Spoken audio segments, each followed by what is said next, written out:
금시간금 조성철 집사님, 박성규 집사님, 김창주 장로님 드렸습니다.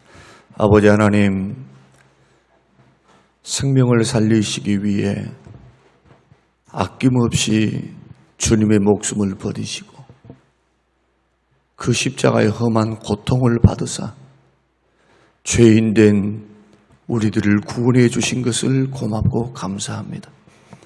그 은혜 앞에 주여 늘 감격하게 하옵소서.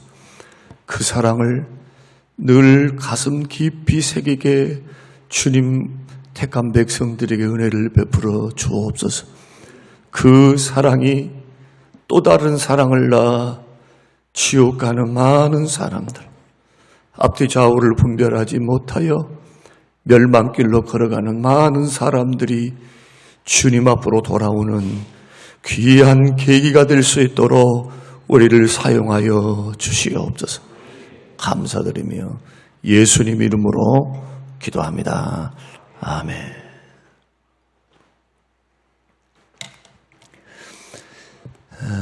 신앙생활은 언제나 성장을 목표로 해서 달려가야 합니다. 신앙생활에는 그저 어중간하다든지 아니면 이 정도면 됐다든지 이런 식으로 걸어가면 곤란합니다.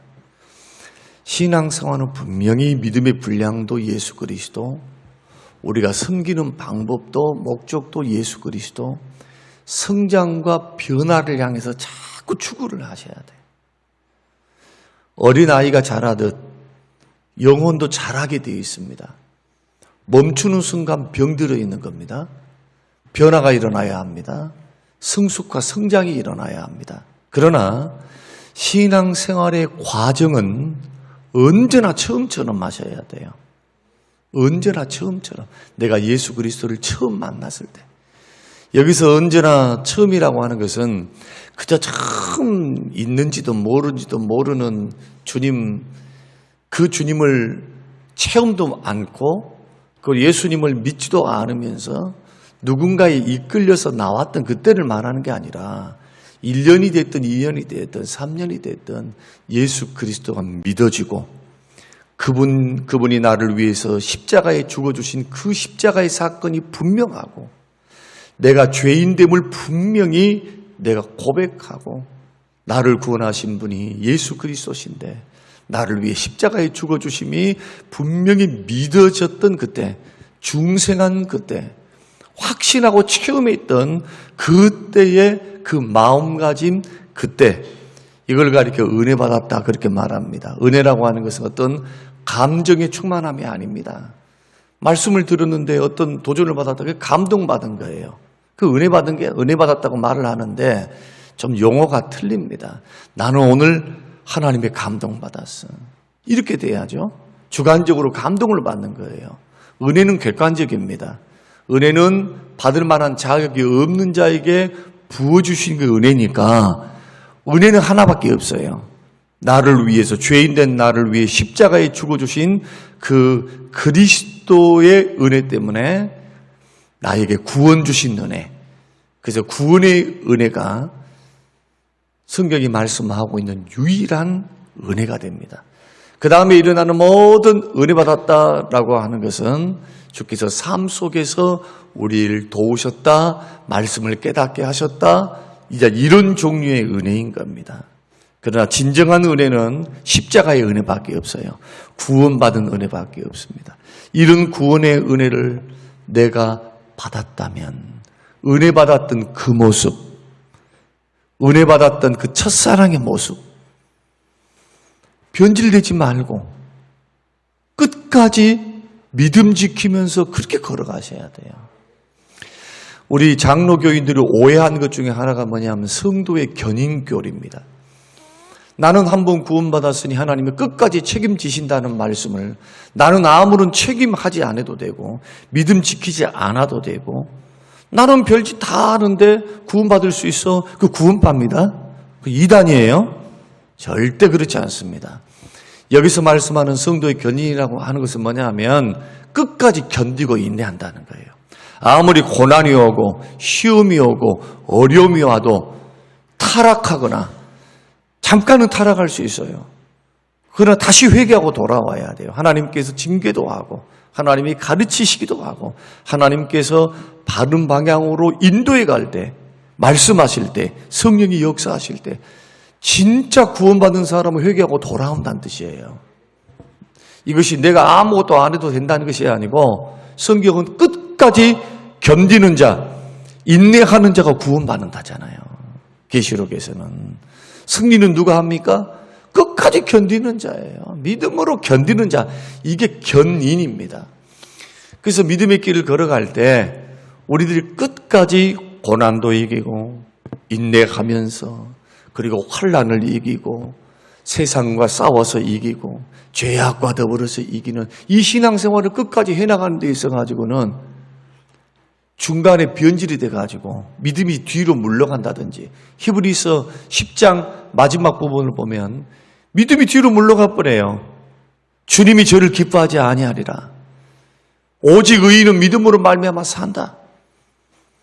하박국 말씀을 인용하면서 믿음이 뒤로 물러가면 내 마음이 저를 기뻐하지 않아. 하나님 안 기뻐하세요. 주님이 기뻐하지 않은데 어떤 여러분이 원하는 그 복을 받을 수 있겠냐는 거예요. 조금만 생각해 봐도 믿음이 좋지 않은데 끝까지 견딜 줄 모르는데 하나님이 주시는 물질의 복을 받는다, 건강의 복을 받는다, 끝까지 이런 환상 속에 있다면 그 오해입니다. 하나님은 사랑의 하나님이시면서도 공의의 하나님이세요. 그래서 그렇게 사랑했던 다윗도, 그렇게 사랑했던 오늘 본문에 있는 솔로몬도 하나님께서 하나님을 배반하고 우상을 섬기고 믿음에서 타락하고 끝까지 받았던 그 은혜를 유지하지 못하고 변질돼요. 변질되는 것도 이런저런 이유가 다 있을 수가 있어요. 신앙생활 하다 보면 어떤 사람은 돈 문제, 어떤 사람은 무슨 문제 다 좋아요. 어떤 사람은 교회에서 믿음 문제 때문에, 섬기는 문제 때문에 타락한 사람이 있단 말이에요. 잘못 믿어서. 오래된 사람들의 착각이 뭐냐? 교만입니다. 오래 믿은 사람들의 특징이 뭐냐? 넘어질 수 있는 가장 큰 함정이 자기가 주인 되려고 그래요. 목사들도 그래 예외가 없어요. 한 교회에서 오래 하다 보면은 자기가 주인 되지, 자기가. 예수님이 주인 돼야 하고 주의 말씀의 다스림 안에 언제나 두렵고 떨림으로 서 있어야 돼요. 왜냐하면 심판을 받거든요. 심판. 주님 앞에서 결산할 때가 있단 말이에요. 저뿐만 아니라 우리 모두는 다 결산을 한다니까요. 이런 말씀들을 주로 안 들으셨죠. 주구장창 가르쳐드리는 겁니다. 과거에는 그러지 않았어요. 과거의 설교들은, 과거에 우리 목사님들이 설교를 할 때 저는 오래 예수를 믿었으니까 그때는 복음만 선포하지 않았습니다. 복음이 복음 되도록 선포를 했어요. 구원이 예수를 믿음으로 끝납니까? 예수님의 재림으로 끝나는 거예요. 재림으로 완성이 되는 겁니다. 그때 몸에 부활이 있죠. 상급 심판도 받고 완전히 죄가 소멸됩니다. 예수님이 재림해야. 그러니까 구원의 완성을 향하여 지금 구원받은 백성들이 우리 주님이 요구하시는 원하신 건 뭐냐? 나 다른 거 원하지 않는다. 다른 거 하나도 원하지 않는데요, 하나님은. 오늘 솔로몬 그 이야기를 해드리려고 합니다. 그래서 신앙생활은 언제나 성숙과 변화를 향해 나가야 돼요. 성장과 성숙. 영적 진보를 보여야 돼요. 그런데 10년 전이나 직분을 맡았는데도 그 직분에 걸맞게 성장해 가면 얼마나 좋겠어요. 믿음도 자라가야 되잖아요. 그렇지 않습니까? 과거보다 자라가야 그것이 주님의 기대. 주께서 은혜 베푸시고 주께서 도우시고 주께서 축복 주시고 주께서 말씀 듣게 하셨고 주께서 경험하게 하셨다면 점점 변화와 성장의 길을 걸어가서 어느덧 영적인 어른이 돼 있어야 돼요. 말하는 것도 행동하는 것도 믿음을 쓰는 것도 돈을 쓰는 것도 생각하는 것도 주의 말씀에 붙들려. 그 중심이 주의 말씀을 따라서. 여러분, 그렇게 성장해 가는데 하나님께서 싫어할 이유가 하나도 없어요. 고맙게 생각하시고, 기특하게 생각하시고, 마음에 합하게 생각하지. 영적으로 성장하지 못한 사람은 문제가 많아요. 첫째로는 시험이 너무 많아. 영적으로 성숙해 가는 과정 속에서는 아픔이 있어서 그것을 견디며 걸어가면 상이 있어요.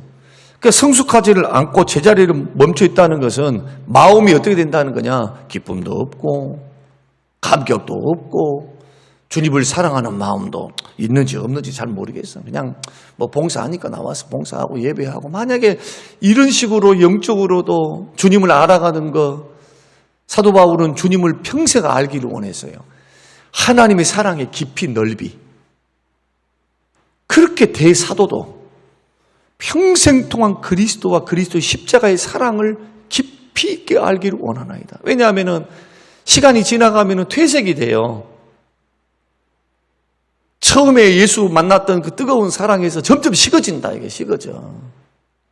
여러분들이 지금 부부 생활을 하고 있는데 처음에 만났을 때, 우리 각시 만났을 때, 우리 신랑 만났을 때 그 마음이 있으신 분. 그러나 영적으로는요, 달라요. 사람의 육적인 것과 영적인 것은 달라요. 육체적이고 감각적이고 느낌적인 사랑과 달라요. 영적인 사랑은요, 나이가 들지를 않습니다. 자, 예를 한번 들어볼게요. 여러분들 지금 50이 됐는데 저도 착각합니다. 20대처럼 착각을 해요.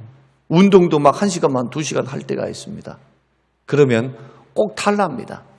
전에 젊었을 때는 한 2시간 해도 그 다음날 밤잠 쫙 자고 일어나면 금방 풀려버려요. 근데 2시간 무리하게 운동을 딱 하면 언제 태가 났냐? 이틀 후에. 그 다음날은 다른 걸 못하겠고 통증이 이틀 후에 3일 후에 나타나요. 야, 늙었구나. 나이 들었구나. 회복이 더디구나. 이건 몸이 그래요. 영혼은 나이가 들지는 않습니다. 여러분, 마음은 청춘이죠. 이빨 청춘 아닙니까? 마음은. 육체는 힘들어도 마음은 안 그런다는 거예요. 영혼도 마찬가지예요. 우리의 영적인 것은 자꾸 하나님을 향해 나가면 밝아집니다. 어린아이들처럼 순수해져. 말씀과 기도 안에서 늘 성령의 다루심을 따라서 걸어가고, 제가 늘 강조하지만 경건을 훈련한 사람은 마음이 고와져요. 말과 태도도 아름다워지는 거지. 육체의 열매를 자꾸 맺으니까 나이가 들어가면서도 고약해지는 거예요. 예수 안 닮았어요. 사탄 닮았어요. 절대로 육체의 열매에 있는 축복이 없어요. 저는 눈 씻고 찾아봐도 성경에서 갈라디아서 5장의 말씀을 통해서 육체의 열매를 맺고 있는데 복받았다, 구원받았다, 무슨 장래의 기업을 받는다, 이런 약속 없어요. 전혀 없어요. 전혀. 그러나 신의 성품에 참여하라. 영적 성숙과 성장을 이야기하는 거예요, 지금. 성령의 열매를 맺으라. 열매로 그들을 알리라. 믿음 좋다는 것이 반드시 열매로 나타나야지. 봉사했습니다, 뭐 했습니다, 직분 가졌습니다, 그것은 성숙이 아니에요. 성숙은 내 진짜 본 모습은 열매를 통해서 분별이 되는 거예요. 믿으시길 바랍니다. 그래서 신앙생활은 자꾸 성숙을 향해 나가야 돼. 성장. 그러나 그 과정은 왜 처음처럼이냐? 시간이 지나가면 아까 말씀드린 것처럼 익숙해져요. 예배에 익숙해지고, 말씀에 익숙해지고, 그 다음에 기도에 익숙해지고, 은혜에 익숙해져 있어. 자꾸 분위기에. 익숙해서 교회를 나온 것이 신앙생활이라고 착각을 하게 돼요. 자꾸. 영혼은 메마르 가는데, 말씀의 은혜는 못 받는데, 뭔가 변화는 없는데, 뭔가 하나님 앞에서 하나님의 기쁨이 되고 자기가 점점 영적으로 새로워져 가고 있고 변화되어 있고 은혜로움이 자꾸 일어나서 주를 만나는 경험들이 있어야죠. 예배 가운데 만났습니다. 말씀 가운데 성령의 역사를 통해 만났습니다. 기도 가운데 만났습니다. 봉사하다가 하나님의 능력을 체험했습니다. 이런 것이 희한하면 안 되잖아요. 20년, 30년 믿었는데. 곰곰이 생각해 볼 필요가 있다니까요. 이러한 성장을 멈추고 성장해 가는 것을 내가 목표로 삼지 않고 걸어가게 되면 누구 꼴 나느냐? 솔로몬 꼴 나요. 솔로몬. 여러분 솔로몬 같이 막 적극적으로 우상 숭배 안 했으니까 나는 괜찮겠다. 아니요. 저는 제일 두려운 것 중에 하나가 뭐냐 하면 주님 앞에 섰을 때 너는 네 일 했다. 나와는 상관이 없는 너 일 했어. 그 제일 그게 저는 두려워요. 왜 그러냐 하면 주께서 계속 성경을 통해 말씀하십니다. 법대로 하라고. 경기하는 자가 한 받지 않냐? 경기를 할 때 열심히만 달리디? 그렇지 않는다. 두 가지를 한다. 첫째는 목적, 방향성, 목표, 지금 달리는 트랙, 그 목표지 42.195면은 어디를 달려서 어디를 돌아와라 라고 했다면 그 트랙의 목표가 분명할 거라는 거예요. 목표, 방향이. 두 번째는 그 방향을 설정했으면 그 방법도 법대로 하셔야 돼. 법대로. 룰대로 해야 돼. 아, 나는 1등 하고 싶으니까 1시간 먼저 출발할게. 실격입니다. 열심히 돌아왔다 할지 실격이에요. 성경은 주구장창 말합니다. 농부의 비유를 통해서, 경기자의 비유를 통해서 우리 신앙을 어떻게 걸어가야 하는가? 부름의 상을 향하여 예수 그리스도를 목표로 해서 하나님의 말씀이 주인되어서, 하나님의 말씀은 생명의 말씀, 왕의 말씀, 주인된 말씀이기 때문에 주님을 섬긴다는 것은 말씀대로 순종하는 거예요. 말씀의 법 앞에서, 말씀의 빛 앞에서 우리 보혜사 성령님, 내 안에 계신 성령님도 말씀을 통하여, 말씀으로 민하여 말씀과 함께 역사하신 분입니다. 말씀을 통해서 진리 가운데로 자꾸 인도하시면서 잘못된 길로 걸어가며 방향을 이쪽으로 틀어라. 마음의 부담감을 주시면서, 때로는 책망하시면서, 목사의 말이 하나님 말씀으로 들리면서, 이게 다 성령의 역사입니다. 이것은 불신자들, 구원받지 못한 사람들은 하나님 말씀 들리지도 않아요. 믿어지지도 않고, 듣고 있어도 귀넘어 듣고, 믿고 있어도 동의도 안 돼요, 마음으로. 그러나 거듭난 하나님의 사람들은 주의 말씀이 들리기 시작하고 믿어지기 시작합니다. 무슨 역사를 통해? 성령님의 역사를 통해. 오늘 골자는 분명해요. 오늘 골자는 신앙생활은 성장과 성숙을 목표로 해서 부지런히 변화를 사모하면서 걸어가야 돼요. 자꾸 믿음도 자라가고 인격도 자라가고, 누구처럼요? 예수님처럼. 사역도 자라가야 돼. 사역도. 말하는 것도 자꾸 긍정적으로. 주님은 부정적인 분이 아니에요. 고린도전서를 읽어보십시오. 주 안에는 예만 있느니라. 예만. 주가 말씀하면 아멘만 있다는 말이야. 아멘만. 주님이 말씀했다면. 예수님 따라가야죠. 누구 따라가기 전에. 솔로몬의 실패는 다른 실패가 아닙니다. 처음에는 하나님이 자기의 삶의 주인이었어요. 일천번제를 드렸다는 것은, 하나님 사랑했다는 겁니다. 나 하나님 사랑합니다. 사랑이 일천번제로 나타난 거예요. 주님 사랑하니까. 그러면 마지막 부분에 우상을 섬겼는데 적극적으로 열렬하게 우상을 숭배했습니다. 자기 부인들이 말을 안 해도 자기 부인들보다 더 열정적이었어요.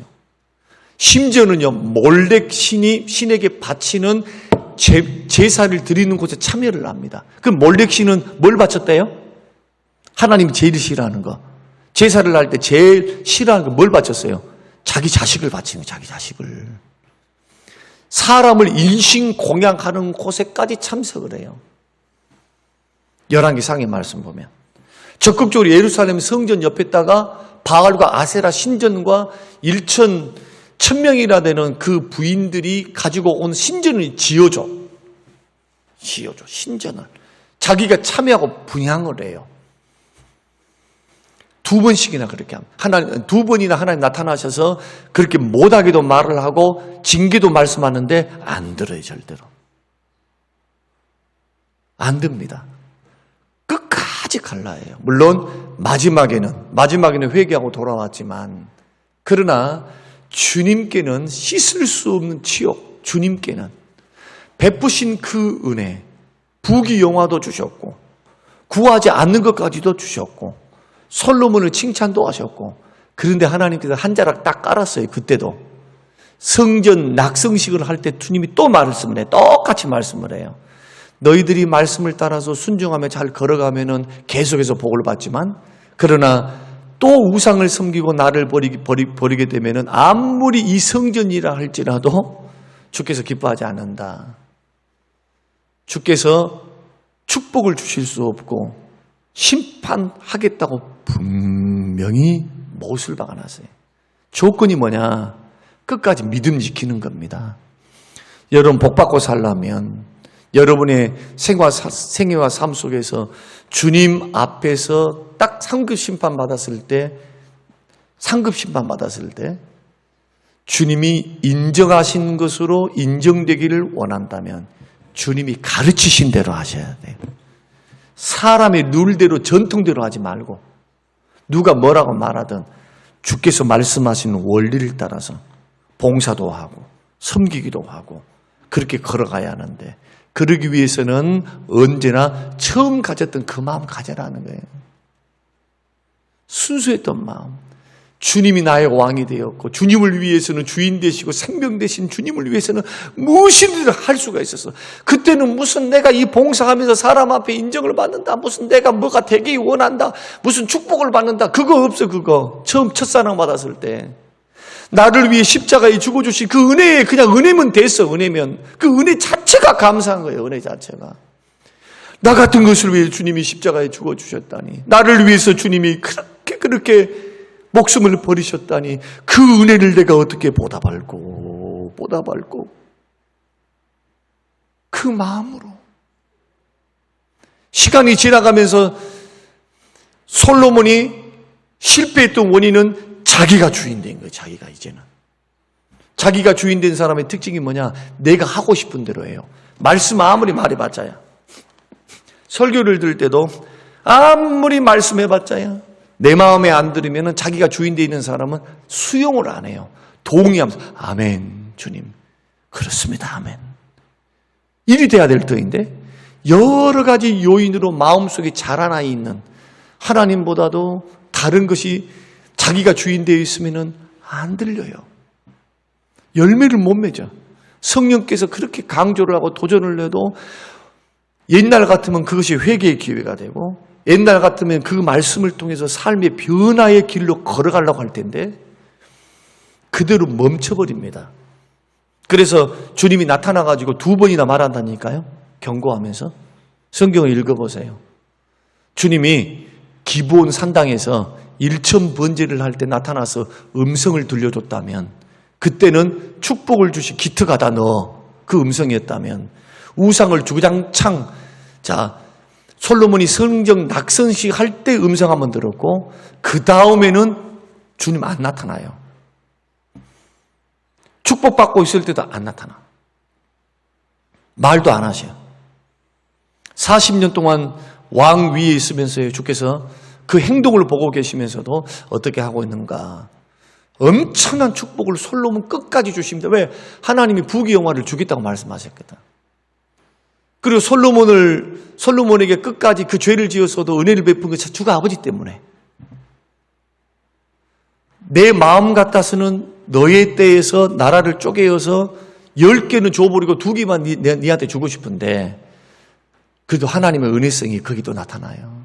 너희 아비를 생각해서, 너희 아비가 그 많은 재산 다 바쳐가지고 창고 곳간에 있으면서 그 쓰고 안 죽었다. 그 곳간에 있었던 그걸 가지고 성전 지었어. 네가.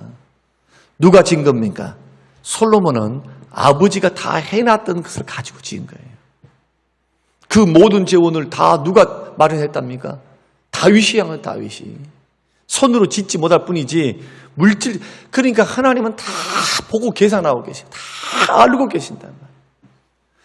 오늘 우리가 VIP 전도, 앞으로 인생과 신앙생활이 있을 때 여러분 믿음의 길요 절대로 정신 차리면서 걸어가셔야 돼요. 신앙생활 이래도 되는가 보다. 무슨 코로나네. 언제는 6.25 동란이 없었고, 언제는 보릿고개가 없었고, 언제는 시험이 없었습니까? 지금까지 기독교 신앙에서 고난과 가난과 핍박과 어려움이 없던 때가 어디 있었습니까? 곰곰이 생각해 보세요. 하나님이 축복 주셨을 때, 하나님이 은혜를 주셨을 때 왜 그것을 유지하지 못할까? 축복에 익숙해져가지고 자기가 주인 될라요, 자꾸. 이제는 내 뜻대로 해도 돼. 하나님 말씀 슬쩍슬쩍 어겨가면서. 하나님 아무리 말씀해 보세요. 나는 감정 상했으니까. 하나님 아무리 말씀해 보세요. 나는 지금까지 이거 했으니까 나는 이대로 갈래요. 자기 뜻과 고집을 향해서. 안 고쳐요. 그렇게 우상 숭배하지 말라 해도. 그리고 한 가지만 더 말씀드리고 이제 말씀 결론을 좀 맺으려 합니다. 하나님께서 이방 여인들하고 결혼하지 마라. 아무리 이뻐도. 솔로몬은 이상한 취향이야. 정치적인 고려를 해서 정략적으로 했다면 1000명이 필요가 없어요. 왜? 주변 나라들 몇 개입니까? 이제 한번 물어볼게요. 주변 나라들 몇 개 돼요? 주변 나라들? 지금 이스라엘을 중심으로 해서 주변에 조공을 바치고 있는 나라가 말아봤자 10개밖에 안 돼. 10개도 안 돼, 10개도. 근데 왜 1000명이에요? 여자를 좋아한 거예요. 이방 여자를.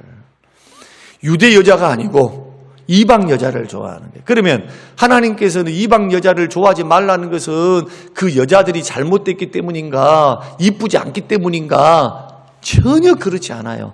다 신앙 문제예요. 신앙 문제. 신앙 문제. 여러분, 이방 여자들과 절대로 결혼하지 말라는 것은 그 이방 여자 때문에 네가 유혹을 받아가지고 살다 보면 자식 낳고 살다 보면은 그 여자 따라서 우상 섬길 수 있어. 그러니까 못하게 한 거예요. 그러니까 무슨 못 낳기 때문에 아니면 다른 것 때문에 주님께서 금하신 것이 아니라는 거예요. 무슨 부족해서가 아니고 신앙의 문제예요. 신앙의 문제. 우리 믿음의 길을 걸어갈 때요, 언제나 처음처럼 신앙은요, 받았던 처음의 은혜를 기억하셔야 돼요. 계시록 2장의 말씀에도 에베소 교회를 향해서 처음 사랑 회복하라. 신앙생활은 처음에 받았던 은혜, 처음에 기쁨 받았던 그 마음, 그 자세, 그것을 갖기 위해서 부단히 노력하고 기도하지 않으면 어느덧 교만해져 있어요. 어느덧 된 줄로 알고 있어. 안 됐는데 된 줄로 알고 있다니까요. 이게 무섭습니다. 자기도 모르게 그것이 찾아오게 돼요. 그래서 신앙생활에는 안전지대는 예수 그리스도 안에만 있어요. 교회는 불안전합니다. 지금 지상에 있는 교회는요, 불안전해. 영원히 예수님이 재림하셨을 때 모이는 교회가, 죄가 사라진 교회가 완전한 교회예요. 불안전한 교회는 뭐가 일어나야 되느냐? 영적 싸움이 있으셔야 합니다. 개인적으로 부지런히 자기를 쳐서 복종시키고, 신앙이 조금 떨어질라 그러면 다시 은혜 앞으로 돌아와야 돼. 봉사생활이 식어질라 하면은 엎드려 기도할 줄 알아야 되고. 할렐루야. 시험이 찾아왔으면 뭐 해야 됩니까? 고난이 찾아왔으면 엎드려 기도할 줄 알아야지. 엎드려. 어떻게 똑같이 하는지 모르겠어요. 시험이 있고 어려움이 있으면 주님 앞에 나와서 참 목사의 기대는 그거예요. 목사의 기대는 다른 거 아니에요. 저한테 물 많이 갖다 주고 뭘 하고, 물론 고마운 일이에요. 그러나 가장 큰 기대는 뭐냐 하면 신앙의 성장이에요. 신앙이 성장해 있는 모습을 보면 그렇게 고마울 수가 없어요. 그러나 반대로 신앙이 성장해 있지 않고 변화되지 않고 엉뚱한 방향으로 변화돼 있어. 저러면 안 되는데. 저러면 안 되는데. 30년 동안 얼마나 많은 사람을 바뀌었어요. 그동안에 얼마나 많은 사람들 교회 안에서, 그 수많은 교회 안에서 자라왔으니까. 옆교회도 보고 이런 이야기도 듣고 교회 안에서 일어났으니까 그런 모습들을 보게 되는 거예요. 오늘 5일 동안 제가 열왕기 상을, 역대하를, 상하를 이제 살피면서 인물들에 대해서 쭉 설명을 드릴 텐데, 저와 여러분이 이 말씀을 드리면서 다시 한번 신앙의 옷을 다 여미셔야 돼요. 어떻습니까? 여러분 처음에 신앙보다도 지금 더 성장해 계십니까? 나는 영적으로 더 성숙해 있습니까? 1년 전보다, 10년 전보다 내 믿음은 더 뜨거워져 있습니까? 주를 향한 사랑이 더 불붙고 있습니까? 이거 첫째로 점검해 보고, 두 번째는 여러분들이 처음 직분 맡았을 때, 처음 예수 믿었을 때 정말 나는 이런 종이 돼야 되겠다. 주님 임직 받았을 때 하나님 나는 이 마음 이 뜻대로 내가 하나님 겸손하게 충성봉사하겠습니다. 그 마음 변치 말고 다시 한번 초심 잃지 말고 끝까지 처음처럼 끝까지 타락도 하지 말고 믿음 생활 잘 승리해서 주님 부르실 때, 주님 앞에 섰을 때 주님이 인정할 수 있도록 다윗처럼 실수는 있었지만 끝까지 오로지 해서 하나님 앞에 서 있는 그 모습을 보시고 내가 이새의 아들 다윗을 보니까 너는 내 마음에 합한 자다. 솔로몬을 보니까 너는 왜 아비만돈 못하냐. 야야 나는 너를 기뻐할 수 없다. 징계할란다. 나라 쪼갤란다.